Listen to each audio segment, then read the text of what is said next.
Bonjour à tous, j'espère que vous allez bien. Ici c'est Margot et je vous accueille pour une petite vidéo à nouveau sur le tarot. Ça faisait juste trop longtemps que j'ai pas fait une vidéo à ce sujet. J'avoue que je me suis un peu concentrée sur ma page Facebook ces temps-ci. Ouais, je voulais vous parler de quelque chose que j'ai découvert il y a pas trop longtemps. Donc c'est encore un domaine de recherche pour moi. Tout n'est pas abouti. Je me considère pas du tout comme spécialiste dans ce domaine, mais voilà, c'est vraiment un champ d'exploration et qui me permet d'approfondir ma connaissance, notamment là pour le coup des arcanes majeurs.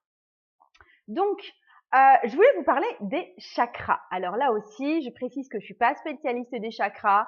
Je sais quels sont les 7 principaux chakras, je les utilise en yoga, je cherche quand ils sont coincés à les débloquer grâce aux couleurs, aux pierres, etc. Mais voilà, c'est pas mon champ d'expertise, disons. Et en fait, j'avais une vision des chakras, donc du premier chakra racine jusqu'au 7e chakra couronne, comme on les représente souvent d'ailleurs comme une forme d'arbre, c'est-à-dire à partir du moment où on est bien enraciné, on a des belles racines au sol, où on est ancré, tous les chakras ont tendance à s'aligner et si vraiment on est bien aligné, on est en communication avec notre intuition, le monde du divin, l'univers par le biais du chakra couronne. Donc voilà, je le voyais vraiment un peu dans cet ordre-là, un mouvement vers le haut.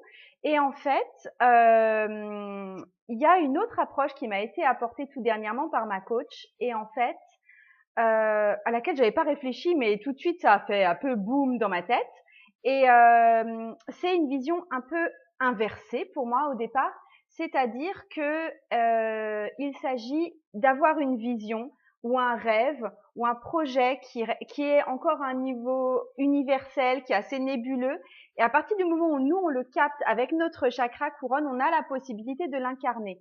Et le stade de la réelle incarnation et du résultat du projet, ça se situe au niveau du chakra racine. Donc en fait, le projet passe à travers nous et on finit par en accoucher. J'ai adoré cette vision-là. Et en fait, si jamais on n'arrive pas à concrétiser le projet, par exemple, on a une vision, on trouve des partenaires, on arrive à faire avancer, on en parle, mais il y a un moment où ça bloque, où on est en train de procrastiner, où on ne trouve pas le lieu adéquat ou un truc comme ça, et ben c'est qu'il y a un des chakras qui est pas correctement aligné ou c'est pas fluide, etc. Et c'est ça qui nous empêche d'aboutir et d'aller jusqu'au chakra racine qui est l'étape concrète et de résultat. Donc, pour aider enfin, ouais, voilà, c'est ça ce que je voulais dire. Et en fait, je me suis rendu compte, vu que je travaille énormément avec le tarot, qu'il y a 22 arcanes majeures et qu'il y en a 21 si on extrait de là le fou ou le mat. Et que donc ça c'est tout à fait divisible par 7, le nombre de chakras, et que du coup ça me faisait des séries de 3 arcanes majeurs par chakra. Donc j'ai vérifié le système, ça marche carrément bien, et je voulais vous expliquer un petit peu comment j'avais fait ça. Parce que pour moi, il y a un message de sagesse délivré par chaque arcane majeur qui peut nous aider à vraiment méditer et à débloquer les chakras qui sont pas forcément cohérents avec notre ensemble. Je vous montre ce que j'avais fait, c'est cette image-là que j'avais mis sur Instagram au départ. Alors au tout départ, j'avais juste, voilà, j'ai marqué arcane majeur et chakra. Je suis un petit peu toute désespérée parce que je me suis vraiment servi de ça comme feuille de travail. J'ai vraiment mis mes idées dessus, etc. Tout compte fait, je la trouve super bien. J'aurais bien aimé la voir dans mon grimoire, donc je pense que je vais découper ça super correctement et que je vais coller ça dans mon grimoire. Donc ensuite, j'avais mis tous les arcanes majeurs en faisant des petits paquets de 3, comme vous voyez. J'avais mis tous les différents chakras avec leurs couleurs associées et ce qu'ils signifient en fait, leur signification première. Et ensuite, j'ai décortiqué tous les arcanes majeurs avec certains mots-clés que je voulais là vous donner pour aider à approfondir votre connaissance de lecture des arcanes majeurs dans ce cadre-là. Donc, on va commencer tout de suite parce que c'est ça que je veux vous donner aujourd'hui. Donc, si vous voulez noter, vous notez, il n'y a pas de souci. Donc, je commence forcément par le fou qui se situe en dehors de tous les chakras et qui, pour moi, représente tout simplement l'universalité, les possibilités infinies, tous les rêves, les visions qui restent encore à l'état latent, très haut dans l'univers. Et après, il nous appartient de nous en saisir ou il y en a qui iront chez le voisin, c'est pas nos rêves, ce sont les rêves de nos voisins, de nos amis et des autres personnes tout simplement. Mais voilà, pour moi, c'est l'univers des possibles, le fou. Ensuite, peut-être que ça a pioché là-dedans si jamais on a zéro rêve, jamais rien, jamais aucune idée, jamais rien qui nous vient. Ensuite, le premier chakra, c'est le chakra couronne. Il est souvent illustré en violet. Et c'est le chakra qui nous dit je comprends. Et c'est-à-dire je comprends, pour moi c'est assez je capte. Je capte ses idées, je capte ses visions, je capte ses rêves. Et en fait, c'est à ce niveau-là, on va parler vraiment de notre connexion à l'univers. Et on va parler de cette connexion à l'univers à travers les 3 premiers arcanes majeurs qui sont celui du magicien ou du battleur dans le tarot de Marseille, de la grande prêtresse ou de la papesse dans le tarot de Marseille et de l'impératrice. Donc, oui, je voulais aussi juste faire un point avant tout. Je me sers là du tarot de Rider-Waite parce que c'est un peu mon tarot de base, mon tarot de prédilection et aussi parce qu'il sert de base à tous les tarots très illustrés actuellement. Donc, effectivement, il y a des différence assez majeure avec le tarot de Marseille. Toutefois, si vous utilisez vous vraiment comme point de référence le tarot de Marseille, vous suivrez tout à fait ce que je vais dire. Il y a juste une différence au niveau de la carte de la force et de la justice qui sont inversées dans ces 2 tarots-là. Mais pour le reste, en dehors les noms qui changent parfois, honnêtement, il y a le même symbolisme qui est exprimé. Donc, je commence avec donc le chakra couronne et le magicien ou le battleur. Donc lui, c'est lui qui va faire le lien entre les idées et le monde terrestre. On le voit bien d'ailleurs même dans sa gestuelle. En anglais, on dit que c'est la carte de référence qui dit « as above, so below », c'est-à-dire qu'on va ancrer les projets sur la terre comme au ciel.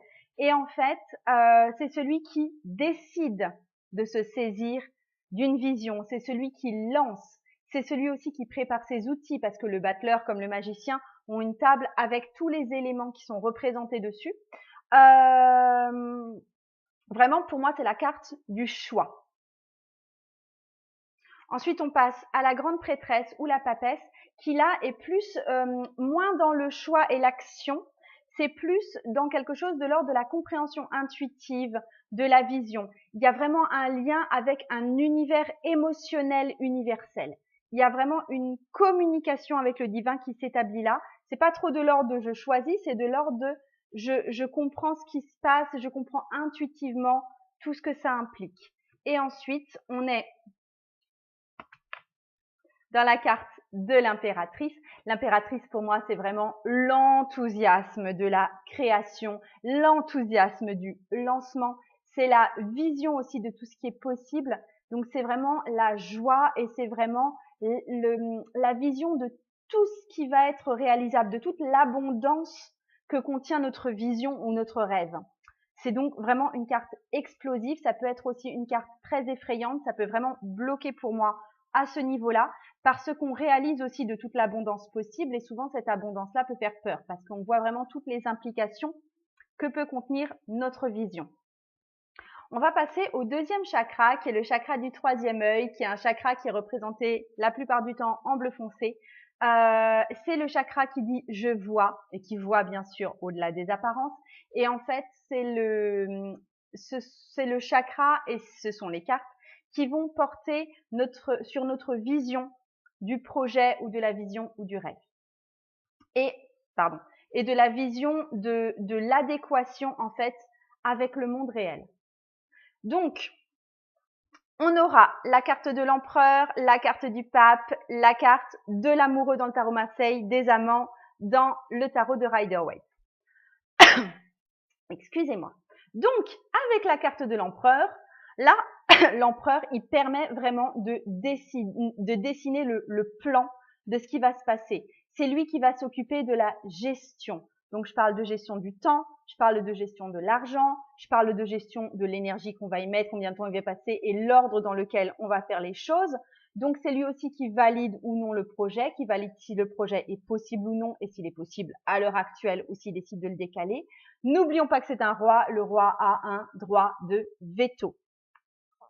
Le pape, avec son rôle extrêmement social, il va vérifier l'adéquation du projet au monde environnant. C'est vraiment lui qui va voir les autres, qui va voir les personnes qui vont être ciblées si jamais c'est un projet professionnel, les entreprises qui vont être ciblées si c'est un projet d'emploi, les quartiers possibles si jamais on a un projet de maison ou les villes possibles si c'est un projet d'achat, etc.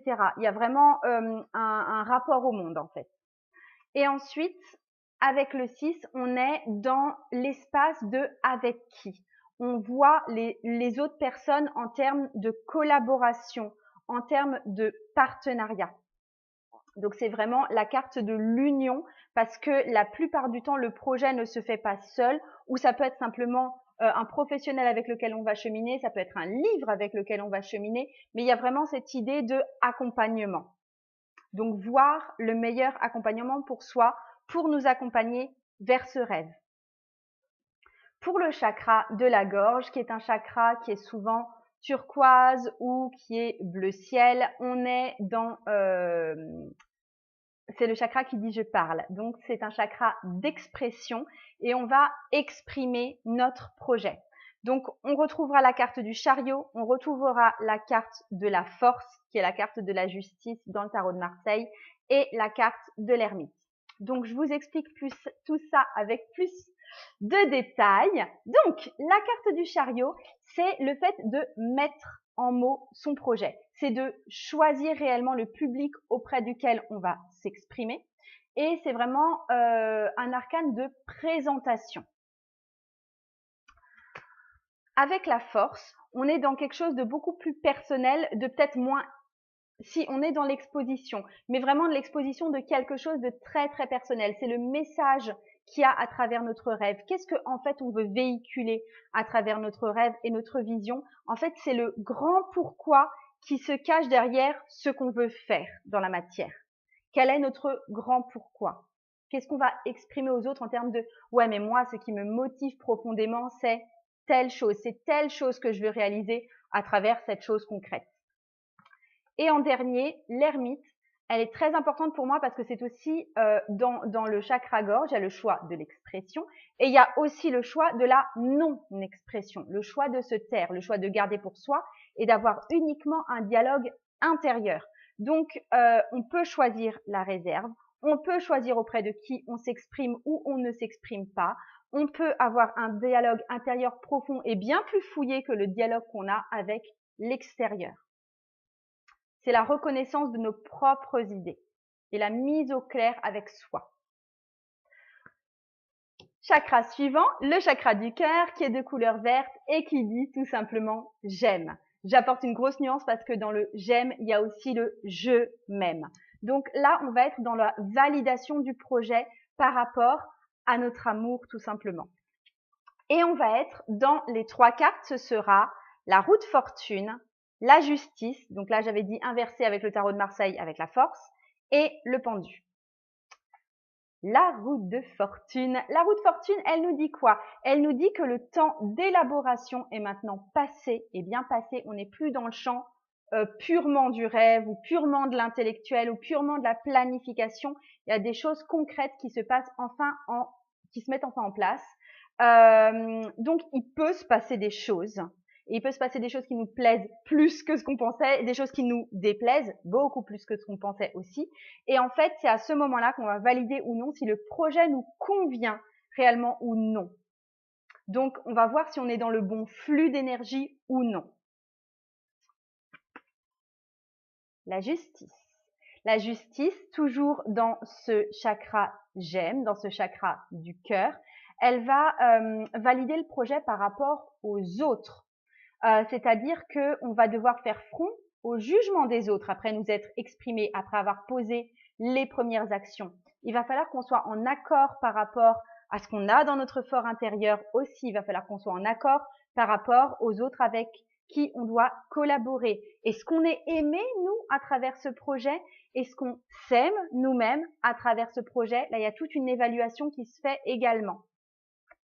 Et ensuite, avec le pendu, on accède à une vision totalement différente du projet à partir du moment où on a commencé à poser nos premières actions.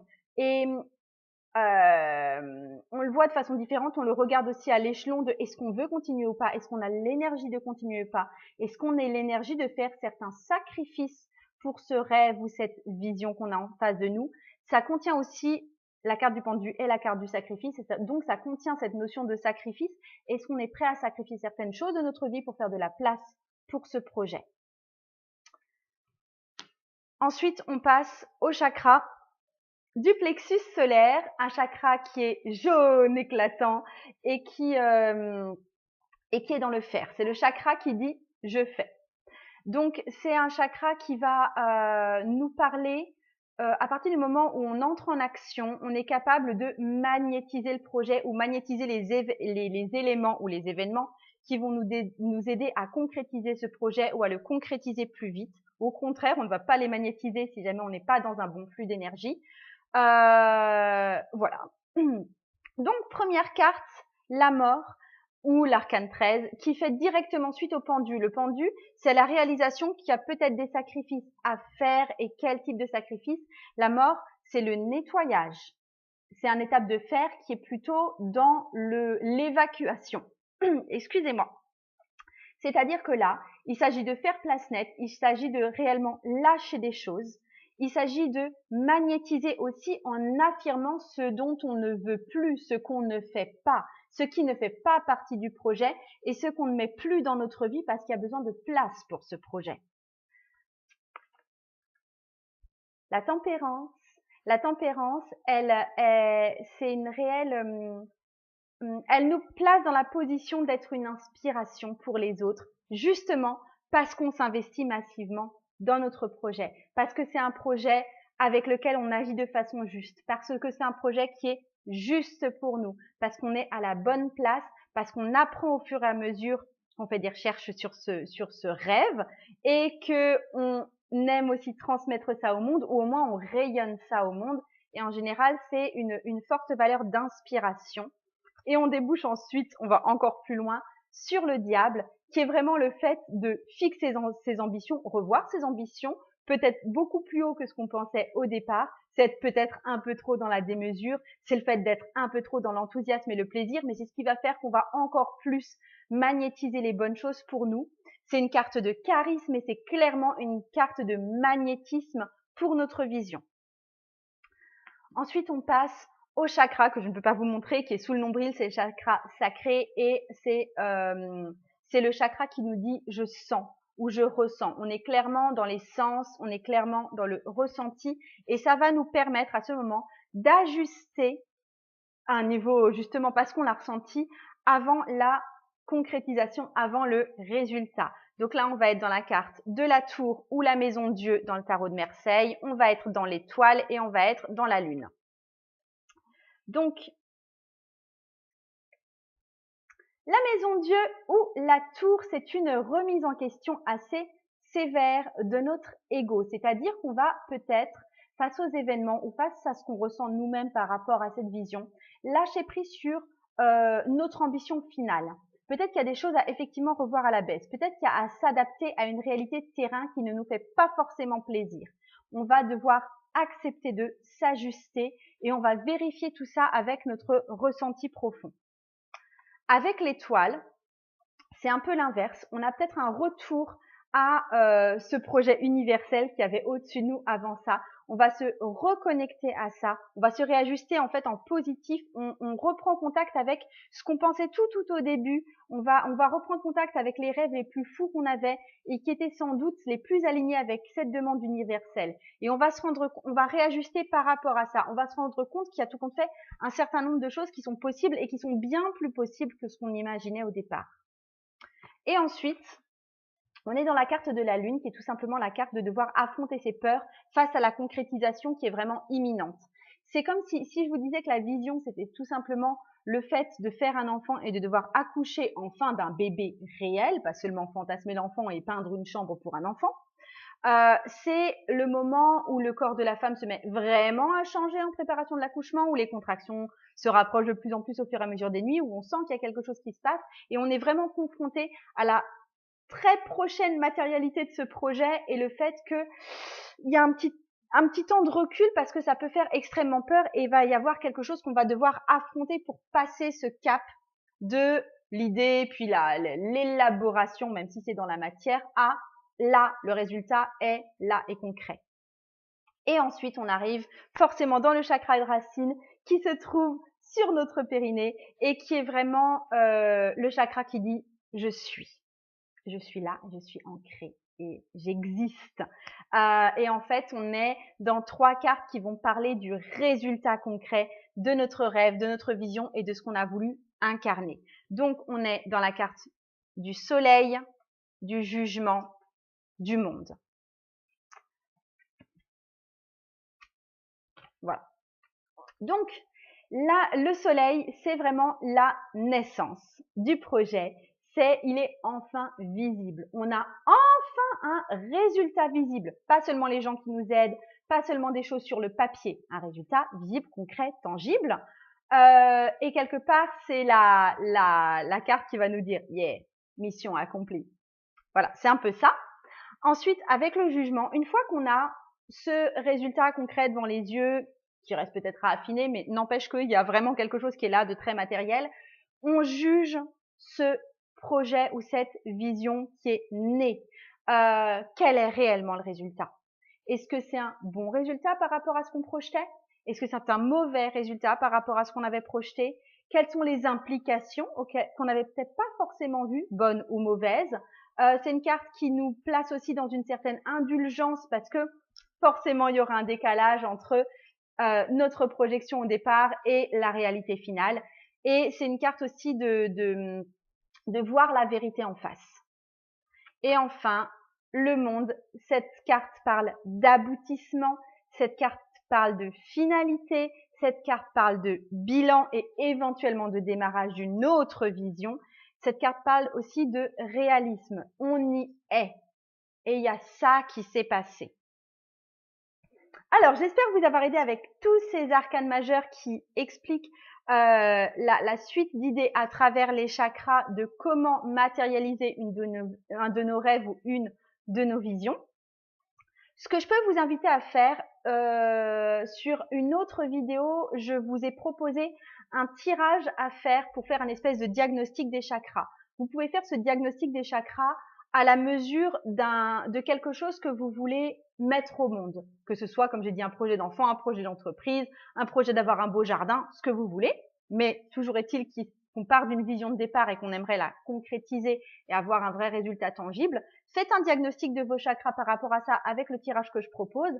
Et ensuite, pour les chakras qui semblent être en décalage ou un peu bloqués ou pas alignés, à ce moment-là, revenez à ces arcanes majeurs par chakra. Vous saurez automatiquement quelle est la carte qui coince, très honnêtement. Et vous pouvez prendre un temps de méditation dessus, pourquoi pas écrire un peu dessus par rapport à cette carte dans un journal.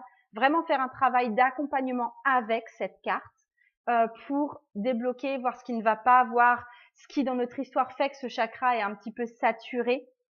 Voilà. Voilà ce que je vous propose en tout cas.